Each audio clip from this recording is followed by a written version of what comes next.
Good morning. It's great to be with you all again. And when I say again, I was here almost exactly a year ago with you. What a 14 months it has been. What a 12 months it has been. 14 months of this administration. By the way, I was out talking to you some this morning. The most common question was, like, how'd you lose all that weight?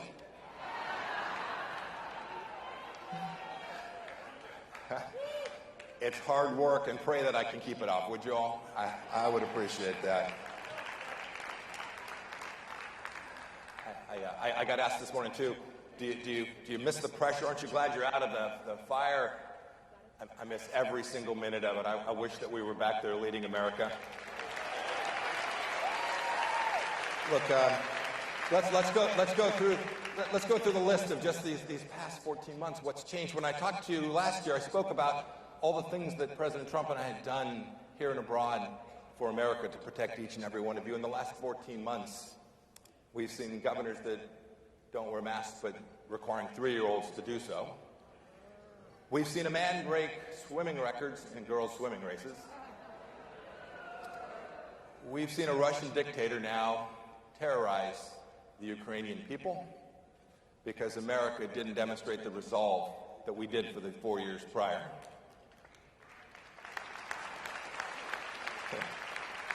In the last 12 months, we've seen that now it's okay to steal something as long as it's worth less than $1,000. A minor incursion, if you will, into Walgreens. We've seen the number of border crossers on our southern border go up by 4 times, something that we would never have permitted to happen. And we've seen a debacle in Afghanistan that had the result of 13 Americans not come home to their families. I want to take just 1 minute. I know I was a soldier. Many of you probably served in Afghanistan. Many of you would have friends and family. I want to take just a minute to tell every one of you. I know watching what happened in Afghanistan was hard, and it was difficult, and it was depressing. And some of you have questioned whether your service was just wasted.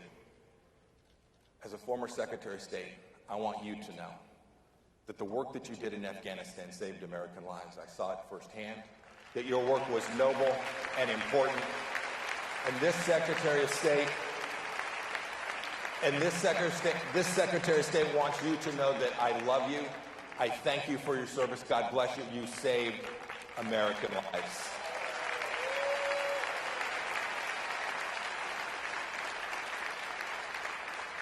You know, the other day, President Biden said he was in one of his moments. He was kind of wandering around. And he said, well, they're against all these things that I'm doing. What are Republicans for? So let's go through the list. First, we're making sure he doesn't own a single branch of government just as quickly as we possibly can. Second, you saw this with President Trump. We were disruptors. We were prepared to break glass when what the establishment was doing made no sense. We were preparing to break it. Republicans are prepared to do the right thing to protect the American way of life everywhere and always. You should know that we defended that border, protecting American sovereignty. We built the wall. We changed the course of history by telling folks, if you want to come to America, this greatest nation in the history of civilization sounds great. File your asylum claim and then go back and wait. When we did that, we changed and we provided security for the United States of America. We protected every human life. I couldn't be more proud of the fact that when I came in to be Secretary of State, your dollars, your money, your hard-earned money that was being paid in American taxes was going to foreign countries and being used to promote abortion around the world. And in an instant, we stopped it and saved countless lives. I remember we were the barbarians, we were the rubes, we didn't know what we were doing. We're pretty competent now. I say that not in joy, but in sorrow, because America demands good leadership, and the world is depending upon it. When the Iranians were threatening our friends in Israel, and when a general in Iran was trying to further his plan to take more American lives, We did the right thing. We restored deterrence. We did not send 50,000 soldiers across the world. We took a strike that changed history. We struck Qasem Soleimani so that he would never kill another American.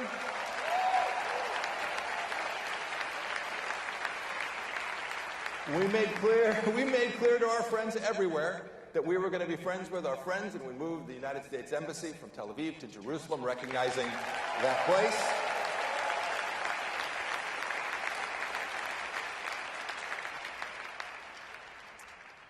And when I traveled on Good Friday of 2018 on a mission that the President had given me to meet with Chairman Kim, to tell that ruthless leader who had sent a young American home from detention only to die, I went to see Chairman Kim to tell him that we were prepared to do the right thing. But Chairman Kim must do the right thing. He must release American hostages, and we got all 3 of the American hostages home.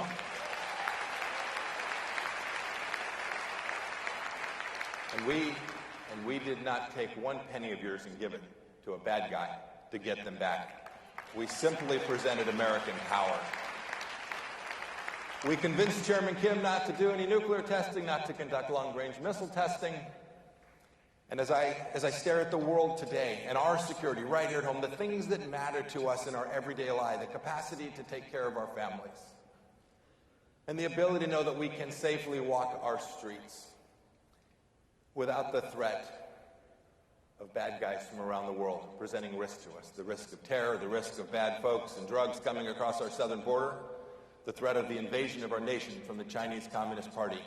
America was in a better place. And today we should continue the fight. We should continue the fight to make sure that that is so in the future. I want to talk about the things that matter to Americans right here at home.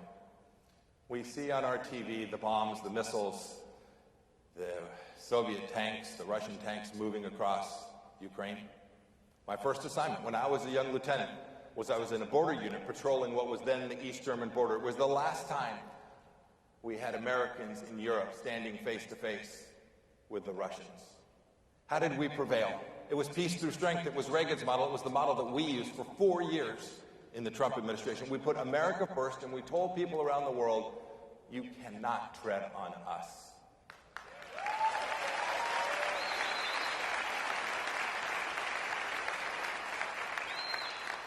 You should know that I worked for 4 years on things across the world. I was trying my best to make sure that America was always at the forefront of my mind when I worked with our adversaries and helped our friends. I could see that the greatest threat from abroad was the Chinese Communist Party. We worked on it abroad. We tried to make sure that the jobs that they had stolen in the United States would no longer be stolen, and that the hard work that Americans did here would be rewarded with a set of trade deals that actually made sense in the United States of America. I'm incredibly proud of what we were able to accomplish. And I wish I could tell you that the China problem is just all over there. It was something we could turn away from. It's what, frankly, the bipartisan establishment, Democrat and Republican alike, had believed for decades. We sell them a little bit more and life will be good. I wish it were so. But what happens in Beijing does not stay in Beijing. It's why I made the decision to close the Chinese consulate in Houston, Texas. You should know that that did not make me any friends at the United States Department of State. You should also know that I didn't really give a rip. We did it because we made the decision because the way they were operating one of the largest spy rings inside the United States out of that very consulate. They were stealing the secrets from the University of Texas medical system and our energy companies, and it was intolerable, and we just said, no, we're not going to take it anymore. We shut it down. Common sense applied to protecting each and every one of you. Today, they're inside our colleges and universities. They're working on local governments, our mayors and our governors. You should demand that your mayor, your county commissioner, your school board member, your governor doesn't kowtow, does not bend a knee to the Chinese Communist Party. And your state pension systems. Your state pension systems, any of you are teachers or work for government, pay money into state pension systems, you should make sure that your state pension system isn't underwriting the very weapons that the Chinese Communist Party may one day use to attack our great nation. It's unacceptable. It's irrevocably evil. And we can do better. You know, we just had a president do nothing to prevent our young best athletes in the world from traveling to Beijing, and all we did was tell them, take a burner phone like a drug dealer, right? Be very quiet. Don't use your rights as an American to say the things you care about, because if you do, those bad guys where you're going to compete, well, they just may not let you come home. We could have done more.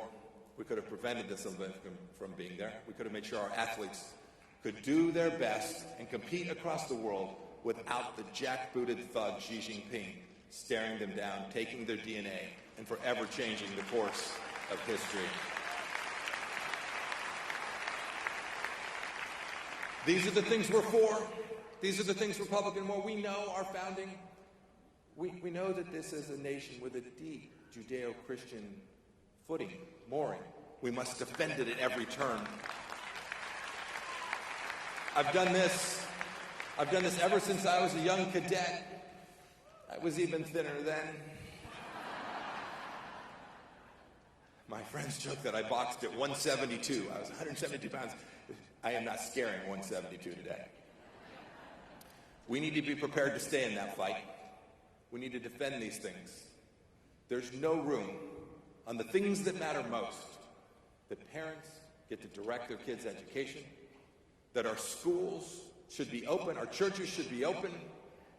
These are things we know in our heart matter to the next generation. We should make sure in those schools and in our churches we are teaching the greatness of the United States of America. It is an imperative. I battled adversaries all across the world. I met with the Taliban. I met with Chairman Kim and Xi Jinping. There is no threat greater to the United States than that which emanates inside our republic, emanates inside our school system. If we do not teach our children, the next generation, that we are not a racist nation, then surely the bad guys. If we do not teach them that we are not a racist nation, then surely the bad guys will come to be right about an America in decline. It is not true. We will prevent it from being so. I want to close with this. I have spent these last 14 months watching what's going on in Washington with great trepidation, but doing what I need each and every one of you to do, what my wife and I are committed to doing. We're going to go stay in this fight. I have been so heartened. I've traveled from Tennessee to California, yes, even California. I've traveled to Ohio. I was in Iowa last night. I was back here in Florida earlier this weekend past. Traveled all across the country helping good candidates who have decided to give of themselves back to their community.